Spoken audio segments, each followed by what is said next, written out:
Todos bienvenidos a Gracia y Verdad. Yo soy el pastor Waldo Castillo y hoy hablaremos de un tema muy interesante: anacoretas modernos, una nueva forma de orgullo espiritual. Bienvenidos.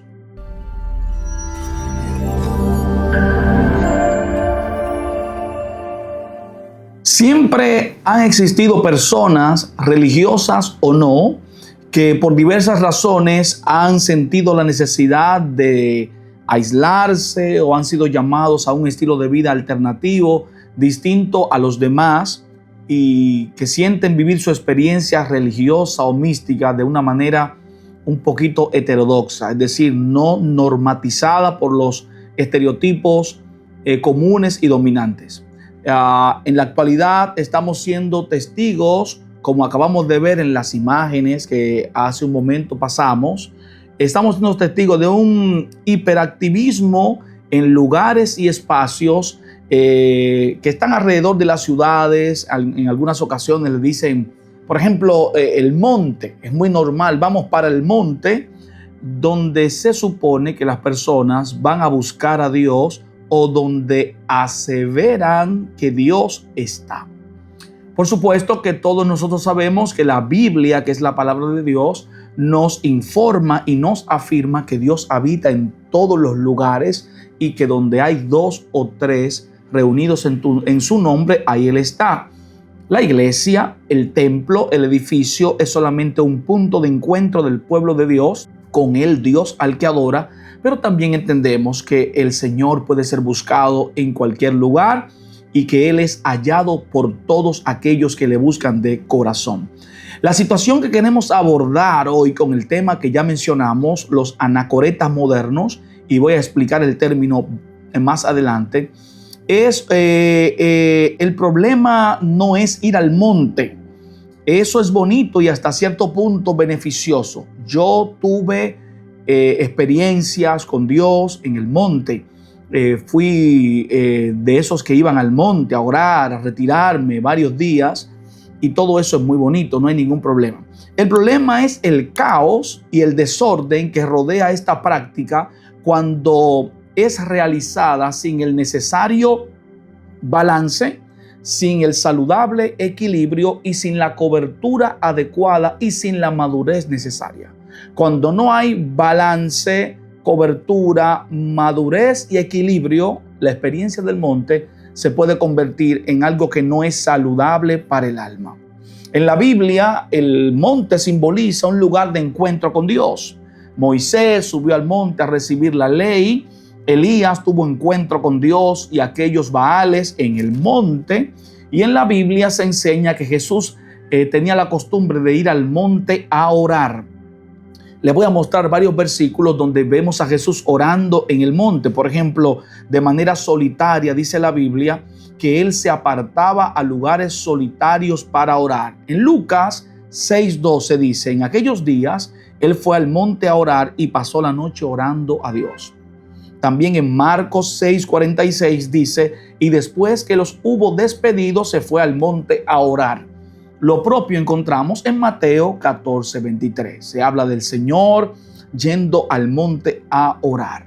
Cuando leemos estas experiencias a partir de la interpretación bíblica e histórica, vemos que el monte representa intimidad, altura espiritual, separación del ruido, deseo de encuentro con Dios.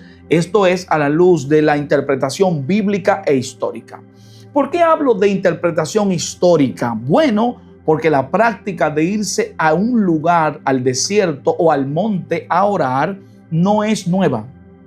Hace muchos años, esta práctica inició con personas que buscaban separarse de la religiosidad ordinaria y común y distinguirse de grupos que no habían guardado su integridad con Dios y se habían contaminado. Esta práctica inició quizás 200 años antes de Cristo, y había un grupo llamado esenios que están vinculados al encuentro de los rollos del Mar Muerto ahora en los años 1947 aproximadamente, y esto es otro tema para otro podcast, pero los esenios fueron un grupo de judíos que se separaron de la religiosidad ordinaria para tratar de tener un movimiento que agradara a Dios.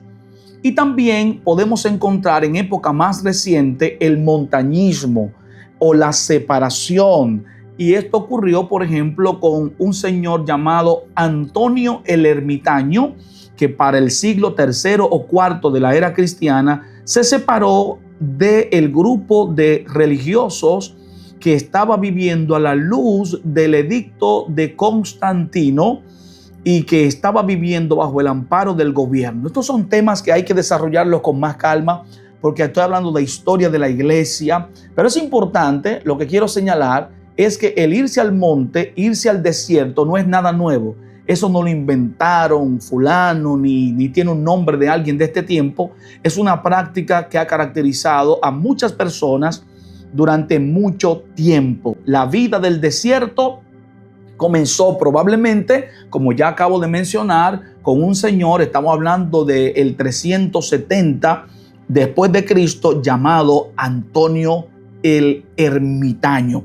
Y entonces ahí surge el monasticismo o los monjes. Dicho sea de paso, la palabra monje viene de un término griego que es monachos, y monachos, que se traduce al latín como monje, significa solitario o alguien que ha sido retirado. De monachos, de esa práctica de irse al desierto, antes no era monte en el Asia Menor, en Europa, en Palestina, la gente se iba a ir al desierto a vivir separado del ruido, del bullicio y a buscar a Dios. De ahí nace el término anacoretas. Los anacoretas eran un grupo de personas, que se habían ido al monte, y en el monte o en el desierto se apartaban de la vida de la ciudad para buscar a Dios, y por eso llegaron a recibir el nombre de fugitivos o retirados. Hoy he tomado este punto de referencia histórico para hablar de los anacoretas modernos, pero le he puesto un subtítulo: una nueva forma de orgullo espiritual. ¿Por qué digo esto? Porque es mi deber señalar que los anacoretas del siglo antes mencionado se retiraban al desierto por tres causas fundamentales. La primera es que había una influencia sobre la doctrina del retorno inminente de Cristo. Repito, no tengo el tiempo para desglosar estos puntos, pero los que tienen un poco de trasfondo histórico saben que la iglesia del Nuevo Testamento vivía a la luz del inminente retorno de Cristo. Entonces las personas decían: ¿de qué me vale integrarme a la sociedad? ¿De qué me vale formar familia? ¿Para qué voy a hacer una vida de empresario, de comerciante, si Cristo viene ya? Por lo tanto, me voy al desierto, vivo separado, me santifico porque Cristo viene y me voy con Él. A la luz de esta falsedad, no de la falsedad de la doctrina, sino de la falsedad en términos de la interpretación de las palabras de Cristo, las personas se iban al desierto. Número uno. La segunda razón era la influencia de la doctrina gnóstica. En un podcast voy a hablar acerca del gnosticismo, pero la influencia gnóstica era una doctrina que había surgido 200 años antes de Cristo y que los apóstoles, particularmente el apóstol Juan, señala en sus cartas y combate. Y esta doctrina lo que decía era que el cuerpo es malo, el espíritu es bueno, por lo tanto tenemos que machacar el cuerpo, doblegarlo, destruirlo, y qué mejor manera de hacer esto que irse al desierto. Esa era la segunda causa por las cuales los anacoretas se iban al desierto. La tercera y final era que tenían una sana y honesta intención de vivir apartados, separados del bullicio, de la sociedad, de la contaminación, y decían ellos, alejados de toda tentación. Por lo tanto, aunque había una buena intención, también esta intención estaba permeada por una mala interpretación de la vida santificada, porque según ellos, irse al desierto era señal de no ser tentado, cosa totalmente falsa a la luz de la enseñanza de Santiago. Pero como podemos ver, el anacoretismo moderno no responde a ninguna de estas motivaciones. Las personas no van al monte, que es el movimiento moderno, ni porque creen que Cristo viene ya mismo, ni porque están luchando contra una influencia gnóstica, aunque hay algo de eso, ni tampoco en cierto sentido porque quieren apartarse del bullicio. Es todo lo contrario. La experiencia del monte ahora es un bullicio, es un caos, es un desorden, es una experiencia pública, es algo totalmente ajeno a los inicios y a la intención como nació el separarse. Y los que no han ido al monte nunca, quizás dicen, pero ¿cómo va a ser, pastor? Y usted, sí, pero lo que hemos ido al monte, sabemos que está totalmente divorciado del espíritu de la quietud, del quietismo, de la reflexión, de la espiritualidad que busca un encuentro interno. Allí es toda una situación que la queremos señalar sin puntualizar ni herir sensibilidades, pero siempre con responsabilidad. Por lo tanto, debo decir en esta primera parte que el problema no es el monte, el problema es lo que se construye alrededor de la experiencia del monte. El problema comienza cuando el monte se convierte en vitrina. Ahí comienza el problema. Ya no hay una necesidad de ir, de estar oculto, de estar a solas. Por ejemplo, les puedo compartir que cuando fui invitado a esta experiencia de monte hace muchos años, mi intención era estar solo, separarme. Era mi día de no laborable y yo me iba. Recuerdo que nos íbamos a un grupito y cada uno buscaba un tronco de una mata, tranquilo, con nuestra Biblia. En ocasiones nos señalábamos, nos saludábamos de lejos para saber si estábamos bien, una señal, pero no había el bullicio, el caos, la publicidad, el espíritu mercadológico, todo el show, el exhibicionismo, el performance que hay ahora. No, era una experiencia de soledad, de quietud, de reflexión, de encuentro con Dios. Entonces el problema no es el monte, porque usted puede estar o en el monte o trancado en una iglesia o metido en una yola o en un pote, y el problema es cómo interpreto esto, qué yo hago cuando estoy ahí y más que todo, qué busco detrás de esto. Cuando el monte se convierte en vitrina, deja de ser adoración agradable para convertirse en exhibicionismo personal. Y esto es lo que está pasando ahora mismo con gran parte de los movimientos anacoretas modernos, los que supuestamente se separan del grupo, que no van a la iglesia normal, que no van al retiro normal porque van a buscar a Dios, y aquello es puro exhibicionismo, puro mercantilismo espiritual. Cuando el monte deja de ser secreto para transformarse en espectáculo público, ahí es donde entra el problema. Y hay unas imágenes que quizás al principio pudieron verla y que ahora podrán verla mientras escuchan mi voz también. Ese movimiento, esas cámaras, ese cuando cae alguien al piso, o cuando se manifiesta un espíritu inmundo, o cuando alguien está recibiendo un don espiritual y lo subo y lo grabo y hago un espectáculo. Les puedo asegurar que ese no es el espíritu de Cristo cuando se separaba solo al monte a buscar a Dios. Tenemos entonces que interpretar que no es malo per se ir al monte, pero sí se puede convertir en algo dañino, malo y funesto cuando no se hace con el espíritu correcto. Estamos hablando en términos claros de que el peligro no es el monte, es el corazón. Subir al monte no es el problema es subir con la intención equivocada. Porque detrás de la excusa de que estamos buscando a Dios en el monte, a veces lo que se esconde es un apetito carnal por la atención de la gente y no por la presencia de Dios. Cuando usted va a un lugar a esconderse, a buscar a Dios, usted no quiere cámaras, usted no quiere que le transmitan, usted no quiere que se vea, usted quiere encontrarse con Dios. A mi juicio, aquí hay mucho de orgullo disfrazado de consagración. Orgullo disfrazado de consagración es la nueva forma de orgullo moderno. Un orgullo difícil de detectar porque es un orgullo religioso. Es un orgullo que tiene una sintomatología y una forma de expresarse que puede confundirse con consagración. Un claro ejemplo de orgullo espiritual disfrazado de consagración lo encontramos en la Biblia. Se encuentra en Lucas capítulo 18. Aquí encontramos a un hombre que tenía un orgullo que no le cabía en el pecho pero él lo camuflajeó como que lo quería santificar. Escuche la palabra de Lucas. Él dice: a unos que confiaban en sí mismos como justos. Observe cómo Jesús inmediatamente dice que confiaban en sí mismos como justos y menospreciaban a otros. Dijo también esta parábola. Jesús identificó dos señales de orgullo disfrazado de religiosidad. Primero, confiaban en sí mismo, y segundo, menospreciaban a los otros. Dice Lucas capítulo 18, verso 9. Dos hombres subieron al templo a orar. Observe que Jesús va a condenar la actitud del fariseo, del religioso, pero él dice que ese hombre se consideraba justo y que menospreciaba a otro, pero iba a orar. Observe cómo el Señor dice: el problema no es que no vaya o que vaya a orar.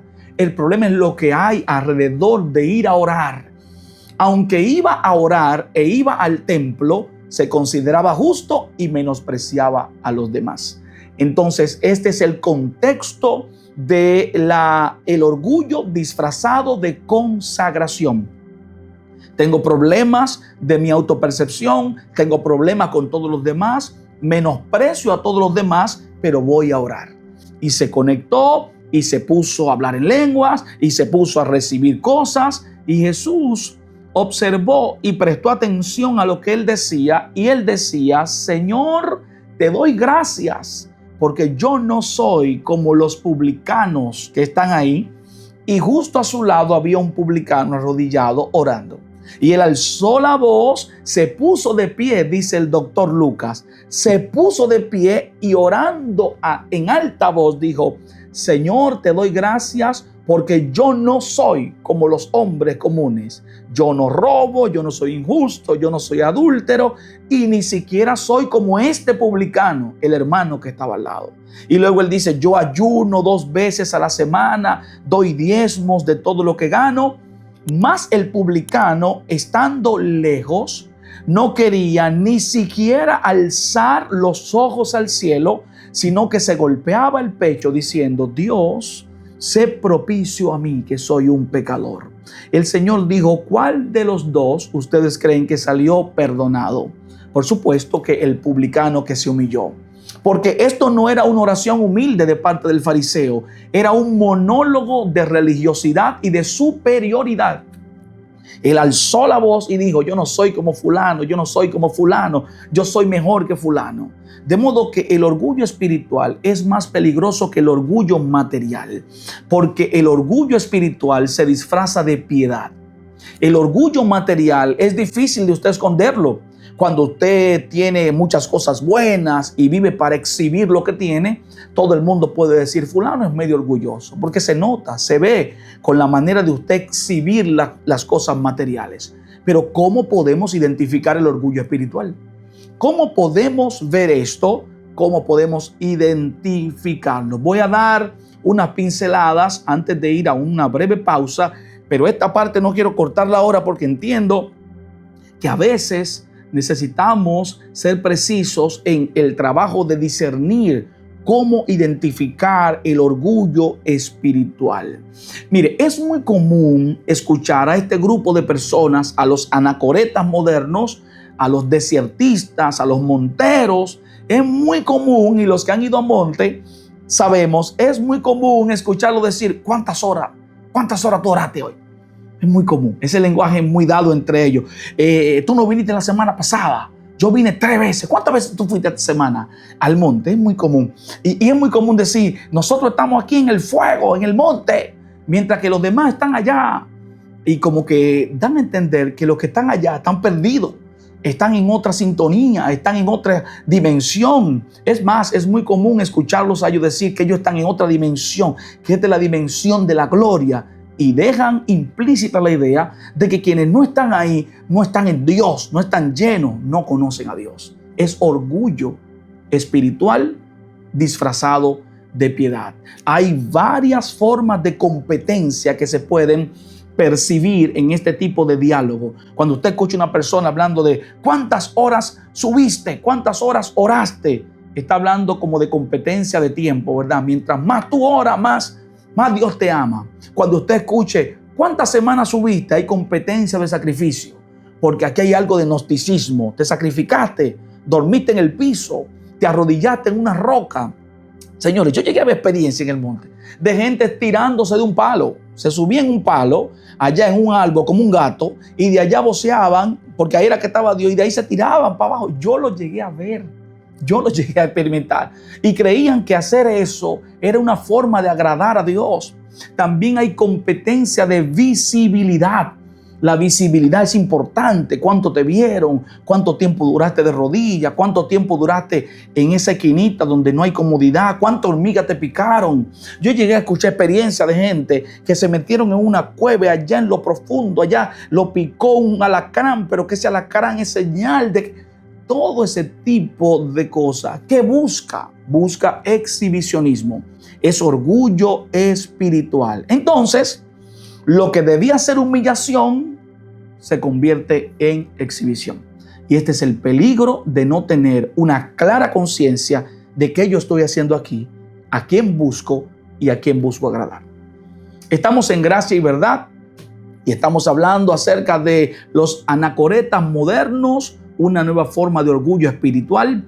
Y les recuerdo que usted puede suscribirse a nuestro canal de YouTube. Si el contenido que compartimos en este podcast es de bendición para su vida, por favor, ayúdenos suscribiéndose y compartiendo nuestro canal de YouTube, Pastor Waldo Castillo Oficial. También nos puede encontrar en otras plataformas como Instagram y Facebook, y ahí también les agradeceríamos que sean parte de nuestra comunidad ministerial. Muy fácil de encontrarnos en YouTube, en Instagram y también en Facebook. Esto es Gracia y Verdad, y usted puede encontrar esta transmisión todos los jueves e inmediatamente le llegue la notificación, copie el link y compártalo con sus amigos, hermanos, grupos de trabajo, y así nos ayuda a compartir la verdad del Evangelio. Es el mismo espíritu que había en el gnosticismo, que es una herejía diabólica totalmente, y en el gnosticismo había una élite espiritual que estaba alcanzando dimensiones exclusivas, mientras que habían otros que no llegaban a ese nivel. Y detrás del anacoretismo moderno hay una especie de orgullo disfrazado de élite invisible. El disfraz del aislamiento espiritual. ¿Qué ocurre con eso? Se desconectan de la comunidad, ya el culto normal no es suficiente, ya el retiro normal no es suficiente, ya el predicador que se escucha no tiene la gloria. Entonces hay una división porque consideran que unos son inferiores y que otros son superiores. Los que van al monte, superiores. Los que no van son inferiores. Curiosamente, Jesús subía al monte, pero luego bajaba a la gente. Es decir, él subía a estar con Dios y luego bajaba a estar con la gente rota, enferma, quebrantada y necesitada de ayuda. No bajaba a juzgarlo, bajaba a ministrarlo. Entonces, ese tipo de espíritu no se ve en esos que dicen, no, nosotros somos los que tenemos a Dios aquí y Dios vive con nosotros. El disfraz del fuego sin fruto. Mucho movimiento, pero su vida está marcada por divisiones, por menosprecio de los demás, por ausencia de sujeción, por falta de amor, por tener un espíritu crítico. Entonces, mucho fuego, pero poco fruto. Hace un tiempo tuve la oportunidad de ministrarle a una pareja de jóvenes que le servían al Señor y todo estaba muy bien en su matrimonio, una vida matrimonial de la iglesia y todo, hasta que él decidió comenzar a irse para el monte. Ese irse para el monte implicaba durar meses sin dormir en su casa. Ese irse para el monte llegó a implicar que cuando él venía, él le decía que ella hedía a Metresa, su esposa. Tú hiede a Metresa, yo no puedo estar contigo porque tú tienes que irte conmigo para el monte, pero es que yo no puedo porque mañana yo tengo que irme a trabajar. No.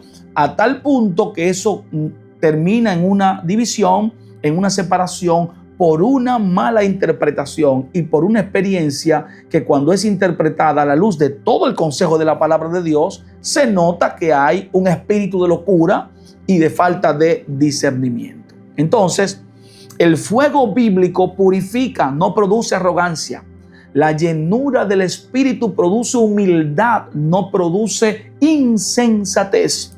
El Espíritu da sabiduría, el Espíritu no produce divisiones. Entonces, dentro de las señales claras de orgullo espiritual está la necesidad de ser visto como los ungidos.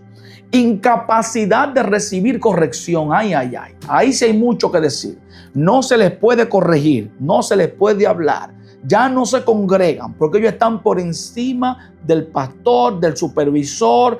Ya no se les puede hablar. Tienen todos los códigos, las remas, las revelaciones, los kairos, lo tienen todo. Es decir, llega un momento que su sensación de superioridad espiritual los desconecta de la vida comunitaria del Espíritu. Usan el testimonio como autopromoción, es decir, el testimonio de lo que Dios ha hecho para ti no es para promoverte, es para que tú vivas humillado ante Dios. Entonces usan ese testimonio para la autopromoción, confunden presencia con inmediatez y cuando el monte público reemplaza el aposento secreto, ya se dañó todo. El monte público no puede reemplazar tu vida privada. Tu vida privada tiene que ser primero una actitud de humillación delante del Señor. El orgullo espiritual es más peligroso que cualquier otro pecado visible, porque el orgullo espiritual no escandaliza, no parece pecado y se disfraza de devoción. Voy a repetirlo. No escandaliza, no parece pecado y se disfraza de devoción, pero es orgullo espiritual y Dios no está ahí. Les recordamos que esta intervención tiene toda la intención de producir una reflexión. Tenemos que pensar en lo que estamos haciendo, porque el verdadero encuentro con Dios produce humildad. Quien realmente sube al monte baja con compasión, no con competencia. Quienes están con Dios bajan reconociendo que son pecadores, que la gracia de Dios es su mayor bendición. Se hacen humildes, se vuelven conscientes de la necesidad de Dios, se vuelven más amorosos, más tiernos, más unidos, se bajan del pedestal y dejan que la cruz de Cristo brille sobre las naciones y sobre la gente que le conoce. Así que esta intervención tiene el propósito de crear esa conciencia de que todo el que está en esta experiencia, está bien, puedes ir, pero ten cuidado con quienes te aconsejan en ese lugar. Ten cuidado con quienes te juntas y más que todo, ten cuidado detrás de qué tú vas. ¿Vas detrás de la exhibición? ¿Vas detrás del exhibicionismo? ¿O vas detrás de un encuentro transformador con el Señor? Muy bien, déjeme sus comentarios, déjeme saber qué le parece. Sé que no abarcamos todas las aristas, todos los puntos ni ángulos de un tema tan complicado como este. Sé que todo el que va al monte no es igual. Tengo plena conciencia de que hay gente que han recibido experiencias transformadoras. Yo las viví también. Les puedo hablar con mucha propiedad. Conozco amigos que durante muchos años fuimos monteros, así nos decían, pero ya se ha vuelto una situación incontrolable. Y tenemos que señalar que usted no puede dejar de ir a una iglesia porque se está congregando en un monte.